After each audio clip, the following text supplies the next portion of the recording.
Boss season 7 டே 102 இருக்கு இல்லையா, அதை தான் ரிவ்யூ பண்ண போகிறோம் அப்படின்னே சொல்லலாம். ஸோ இது வரைக்குமே பார்த்தோம் அப்படின்னா டே 1லேருந்து 102 வரைக்குமே பார்த்தோம் அப்படின்னா மாயா மேலே எக்கச்சக்கமான நெகட்டிவ் கமெண்ட்ஸ் அப்படின்றத நம்ம வச்சிருக்கோம். நம்ம மட்டும் இல்லை, நிறைய பேர் பிக் பாஸ் பார்த்த நிறைய பேர் பார்த்தோம் அப்படின்னா மாயா இப்படி ஒரு கேம் பிளே அப்படின்றத பண்ணிக்கிட்டு இருக்காங்க, முழுக்க முழுக்க முழுக்க பார்த்தோம் அப்படின்னா நெகட்டிவாக அவங்களே காமிச்சிக்கிறாங்க அப்படின்ற மாதிரிலாம் நிறைய பேசியிருக்கோம் அப்படின்னே சொல்லலாம். பட் பூர்ணிமா இருக்காங்க இல்லையா, பூர்ணிமா எவிக்ஷனுக்கு அப்புறமா தான் பார்த்தோம் அப்படின்னா அர்ச்சனாவோட சேர்ந்து விளையாடுறதா இருந்தாலும் சரி, இல்லைனா மாயாவுடைய நல்ல பக்கம் அப்படின்னு சொல்லுவாங்க இல்லையா, எல்லாத்துக்குமே பாசிட்டிவ் சைடு ஒன்று இருக்கும், நெகட்டிவ் சைடு ஒன்று இருக்கும் அப்படின்னு சொல்லிட்டு கிட்டத்தட்ட 90-95 நாளாக பார்த்தோம் அப்படின்னா நெகட்டிவ் சைடை மட்டுமே காட்டிக்கிட்டு இருந்த மாயா பூர்ணிமா வெளியே போனதுக்கு அப்புறமா அர்ச்சனாவோட க்ளோஸ் ஆகிறதா இருந்தாலும் சரி, அர்ச்சனா கிட்ட பேசுறதா இருந்தாலும் சரி, ரொம்ப கைண்டான பர்சனாக பார்த்தோம் அப்படின்னா நடந்துகிட்டு இருந்தாங்க அப்படின்னு தான் சொல்லணும். ஸோ அதில் மண்ணள்ளி போட்டு மாயா மேலே நமக்கு வந்து அந்த கொஞ்சம் நஞ்ச மரியாதை இருக்கு இல்லையா, சரி ஓகே இப்போ மாயாவும் வந்துட்டு நல்ல பிளேயர் தான் போல, நல்ல கேரக்டர் தான் போல, கேமுக்காக அப்படி பண்ணிட்டாங்க போல அப்படின்னு சொல்லி எல்லாம் நினச்சிக்கிட்டு இருக்கும்போது மறுபடியும் பழைய கண்டஸ்டன்ட் எல்லாத்தையுமே வீட்டுக்குள்ளே விடுறேன் அப்படின்னு சொல்லிட்டு செலிப்ரேஷனுக்காக விடுறேன் அப்படின்னு சொல்லி பிக் பாஸ் டீம் ஒன்று பண்ணியிருந்தாங்க. அது வந்து பார்த்தோம் அப்படின்னா இப்போ மாயாவுக்கு மறுபடியும் பேக் ஃபயர் ஆயிருக்கு அப்படின்னு தான் சொல்லணும். உள்ளே வந்த சரவண விக்ரமா இருந்தாலும் சரி, இல்லை நேற்று தான் பார்த்தோம் அப்படின்னா உச்சக்கட்டம் அப்படின்னே சொல்லலாம் ஜோவிகா இருக்காங்க இல்லையா, ஸோ ஜோவிகாவை பொறுத்த வரைக்குமே பார்த்தோம் அப்படின்னா அவ்வளோ கிரட்ஜஸோட தான் வெளியே போயிருக்காங்க, அவ்வளோ கிரட்ஜஸை மறுபடியும் மூட்டை கட்டி அப்படியே உள்ளே கொண்டு வந்திருக்காங்க அப்படின்னு தான் சொல்லணும். மாயா கிட்ட வந்தோடனே பார்த்தோம் அப்படின்னா மாயாவை பேசுகிற மாதிரிலாம் பேசிட்டு உங்கள் கூடயே ஒருத்தர் உருண்டுகிட்டே இருப்பாங்களே எங்கே அப்படின்னு சொல்லி கேட்டதாக இருந்தாலும் சரி, இல்லைனா எங்களெல்லாம் வந்துட்டு அவங்க எவ்வளோ சொன்னாங்க, எவ்வளோ திட்டினாங்க, உங்களோட சேர்ந்து கேம் விளாட்றோம் அப்படின்னு சொல்லிட்டுலாம் திட்டினாங்க இல்லையா, அப்போ உங்கள்கிட்ட வந்து சாரி கேட்டாங்களா, உங்கள் ஃப்ரெண்ட்ஸ் எல்லாம் வந்துட்டு நாங்கள் அப்படி தப்பாக பேசிட்டு நான் மன்னிச்சிருங்க அப்படின்னு சொல்லிட்டு எதுவுமே தோணாமல் இருந்த மாயா கிட்ட பார்த்தோம் அப்படின்னா அடுத்தடுத்து தூண்டி விட்டு ஒரு கட்டத்தில் மாயாவே பார்த்தோன்னா ஆமாம் நான் வந்து என்ன பண்ணிக்கிட்டு இருக்கேன், நான் வந்துட்டு இப்படிலாம் விளையாடக்கூடாது இல்லையா, ஆமாம் நான் போய் அவங்ககிட்ட இப்போ உடனே கேட்குறேன், சாரி கேட்க வைக்கிறேன் அப்படின்னு சொல்லிட்டு ஜோவிகாலாம் ஒரு ஆள், ஜோவிகா சொன்னதெல்லாம் ஒரு விஷயம் அப்படின்னு சொல்லி அதை அப்படியே மைண்டில் ஏற்றிட்டு பார்த்தோம் அப்படின்னா நல்லா போயிட்டு இருந்த அந்த ட்ராக் இருக்கு இல்லையா, அர்ச்சனா மாயா இவங்களுக்குள்ள ஒரு ஃப்ரெண்ட்ஷிப் அப்படின்றது லைட்டாக வளர ஆரம்பிச்சிருந்துச்சு. அதை மறுபடியும் மாயாவே போய் பார்த்தோம் அப்படின்னா என்ன உங்களால் நம்பவே முடியலங்க, நீங்கள் அப்போ என்ன புள்ளி அப்படின்னு வந்து சொன்னீங்க இல்லையா, அப்போ என்ன புள்ளி அப்படின்னு வந்து சொல்லிட்டு அப்புறம் எப்படி நீங்கள் என் கூடயே வந்துட்டு ஃப்ரெண்ட்ஷிப் வச்சுக்கிட்டு இருக்கீங்க அப்படின்னு சொல்லிட்டு ஜோவிகா கேட்ட கொஸ்டின்ஸ் இருக்கு இல்லையா, அதை அப்படியே மனப்பாடம் பண்ணிட்டு போய் அர்ச்சனா கிட்ட கக்கியிருக்காங்க அப்படின்னு தான் சொல்லணும். ஸோ இன்னொரு பக்கத்தில் பார்த்தோம் அப்படின்னா நம்ம வந்துட்டு அர்ச்சனா இருக்காங்க இல்லையா, அவங்ககிட்ட ஃப்ரெண்ட் ஆகிட்டாங்க, பழசெல்லாம் மறந்துட்டாங்க அப்படின்னு சொல்லி நினச்சிக்கிட்டு இருக்கும்போது பூர்ணிமா கிட்ட பேசும்போது ஒரு விஷயம் அப்படின்றத சொல்லியிருந்தாங்க, நான் வந்துட்டு அர்ச்சனா இதைத்தான் பண்ணுறாங்க அப்படின்றத ப்ரூவ் பண்ண தான் அவங்க கூட பேசிகிட்டு இருந்தேன், பட் ஒவ்வொரு டைமுமே பார்த்தோம் அப்படின்னா ப்ரூவ் பண்ணுறேன்னு சொல்லிட்டு நான் தான் கெட்ட பேர் வாங்கிக்கிட்டேன் அப்படின்னு சொல்லி அவங்க வச்சிருந்த அந்த பிளான் இருக்கு இல்லையா, ஸ்ட்ராட்டஜி இருக்கு இல்லையா, அதை தெளிவாக எக்ஸ்பிளைன் பண்ணியிருந்தாங்க அப்படின்னே சொல்லலாம்.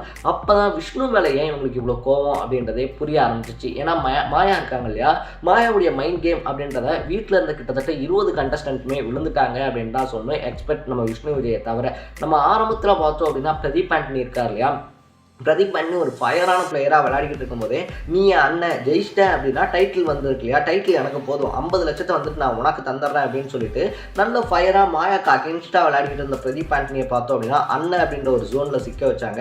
பிரதீப் ஆண்டனியும் சரி ஓகே அப்படின்னு சொல்லி ரிலாக்ஸ் ஆகும்போது தான் பார்த்தோம் அப்படின்னா அந்த உரிமை குரல் அப்படின்றத தூக்கி பிரதீப் ஆண்டனி இருக்கார் இல்லையா, அவருடைய கேம் அப்படின்றத ஒட்டு மொத்தமாக முடிச்சு விட்டாங்க அப்படின்னே சொல்லலாம். ஒரு பக்கத்தில் பார்த்தோம் அப்படின்னா சரவண விக்ரம் இருக்கார் இல்லையா, சரவண விக்ரமை பொறுத்த வரைக்குமே பார்த்தோம் அப்படின்னா அவரை மோக் பண்ண இருந்தாலும் சரி, இல்லை அவங்க ஃபேமிலி பற்றின விஷயங்கள் ஒரு சிலது ஸ்டார்டிங்கில் பேசினதாக இருந்தாலும் சரி, எல்லாமே பண்ணது என்னமோ மாயா தான். அதுக்கப்புறம் பார்த்தோம் அப்படின்னா அவர் பெட்டர் பிளேயர், விஷ்ணுவோட பெட்டர் பிளேயர் அப்படின்னு சொல்லிட்டு விஷ்ணுவை மட்டம் தட்டி சரவண விக்ரம மேலே கொண்டு வந்து வைக்கலாம் அப்படின்னு சொல்லி பிளான் பண்ணாங்க. பட் விஷ்ணுவை பொறுத்த வரைக்குமே பார்த்தோம் அப்படின்னா மாயாவுடைய கேம் ஸ்ட்ராட்டஜி இருக்கு இல்லையா, அதை 3வது வீக்லேயே தெளிவாக புரிஞ்சுக்கிட்டாரு அப்படின்னே சொல்லலாம். ஸோ மாயா வந்துட்டு ஒரு மைண்ட் கேம் விளாட்றாங்க, அதில் வந்து நம்ம சிக்கிடக்கூடாது அப்படின்னு சொல்லிட்டு விஷ்ணு விஜயா இருந்தாலும் சரி, மணியுமே அதே மாதிரி பார்த்தோம் அப்படின்னா ரொம்ப கிளியராக இருந்தார், அந்த மைண்ட் கேம் அப்படின்றத நம்ம விழுந்துடக்கூடாது அப்படின்னு சொல்லிட்டு. பட் கடைசி வரைக்குமே நம்ம மாயாவுடைய மைண்ட் கேம் தான் விளையாடிக்கிட்டு இருக்கோம் அப்படின்னு சொல்லி தெரியாமையே பார்த்தோம் அப்படின்னா பூர்ணிமாவாக இருந்தாலும் சரி, வெளியே போகிற கடைசி ஸ்டேஜில் பார்த்தோம் அப்படின்னா விசித்ரா இருக்காங்க இல்லையா, விசித்ராவாக இருந்தாலும் சரி, மாயா போட்ட மைண்ட் கேம் அப்படின்றத விளையாடிட்டு இருந்தாங்க அப்படின்னே சொல்லலாம். ஸோ ஒரு சிலர் பார்த்தோம் அப்படின்னா ஏன்ப்பா மாயா வந்துட்டு ஜெயிச்சிடக்கூடாதா, மாயா வந்துட்டு டைட்டிலுக்கு டிசர்வ்லாம் இல்லையா அப்படின்னு சொல்லி கேட்டோம்னா மாயா டைட்டிலுக்கு டிசர்வ் இல்லையா இருக்காங்களா அப்படின்றதெல்லாம் இங்கே மேட்டர் கிடையாது. கரெக்டான விதம் இருக்கு இல்லையா, அந்த கரெக்டான விதத்தில் விளையாடி வந்தாங்களா அப்படின்னு சொல்லி பார்க்கும்போது எல்லாத்தையும் மூவ் பண்ணுறதா இருந்தாலும் சரி, இல்லைனா எல்லாத்துட்டையுமே பார்த்தோம் அப்படின்னா ஒரு விதமான இரிட்டேட் சம்பாதிக்கிறதா இருந்தாலும் சரி, சரவண விக்ரம் வெளியே போகும்போதெல்லாம் பார்த்தோம் அப்படின்னா அப்படி ஒரு பாடி லாங்குவேஜ் அப்படின்றதெல்லாம் காட்டியிருந்தாங்க. அதெல்லாம் நம்ம டைட்டில் வின்னர் பார்த்தாரா இல்லையா அப்படின்னு சொல்லி கூட தெரில. பட் அதையும் தாண்டி உள்ளே வந்து மாயா இருக்காங்க இல்லையா, மாயா கூட க்ளோஸ் ஆகிறதா இருந்தாலும் சரி, என்னை பொறுத்த வரைக்கும் நான் ஸ்டார்டிங்கில் என்ன நினச்சேன் அப்படின்னா வெளியே போன கண்டஸ்டன்ஸ் இருக்காங்க இல்லையா, அவங்கெல்லாம் உள்ளே திருப்பி வரது பார்த்தோம் அப்படின்னா செலிப்ரேஷனுக்காக அப்படின்னு சொல்லி நினச்சேன். பட் ஒவ்வொருத்தராக ஒவ்வொருத்தராக உள்ளே வர வர வர பார்த்தோம் அப்படின்னா மாயா இருக்காங்க இல்லையா, மாயா வந்துட்டு டைட்டில் ஓனராக ஸ்டாம்ப் பண்ணுறதுக்கான வேலை அப்படின்றது நடக்குதுன்னு சொல்லி எனக்கு பர்சனலாக தோணுது அப்படின்னே சொல்லலாம். ஏன்னா உள்ளே வரக்கூடிய எல்லாருமே பார்த்தோம் அப்படின்னா மாயா சைட் போயிட்டு ஜோவிக்காலாம் நீங்கள் இல்லைனா அந்த சீசனே வேஸ்ட்டு ஆகு அப்படின்னு சொல்லி கத்திக்கிட்டு இருந்தாங்க. ஒரு விதத்தில் மாயா இல்லை அப்படின்னா அந்த சீசன் கொஞ்சம் போரிங்காக இருந்திருக்கும், இல்லை அப்படின்லாம் சொல்ல. பட் மாயா இல்லாமல் இருந்திருந்தாங்க அப்படின்னா பிரதீப் ஆண்டனி உள்ளே இருந்திருப்பாரு. ஏன்னா இந்த விஷயம் அப்படின்றத அப்படியே டைவெர்ட் பண்ணி இதை உரிமை குரலாக மாற்றி பிரதீப் ஆண்டனி வெளியே போகணும் அப்படின்ற வரைக்கும் கேமை வந்துட்டு ஸ்ட்ராட்டஜைஸ் பண்ணதே நம்ம மாயா தான் அப்படின்னே சொல்லலாம். ஸோ அந்த மாதிரி விஷயங்கள் அப்படின்றது நடந்திருக்காமல் இருந்துச்சு அப்படின்னா மாயா செகண்ட் வீக்கே வெளியே போக வேண்டியவங்க. பட் பவா செல்லதுரை இருக்கார் இல்லையா, அவர் தான் த ரியல் கேம் சேஞ்சர் அப்படின்னு சொல்லி போட்டு எல்லாரும் வைப்பும் பண்ணிக்கிட்டு இருக்காங்க, அவர் ட்ரோலும் பண்ணிக்கிட்டு இருக்காங்க.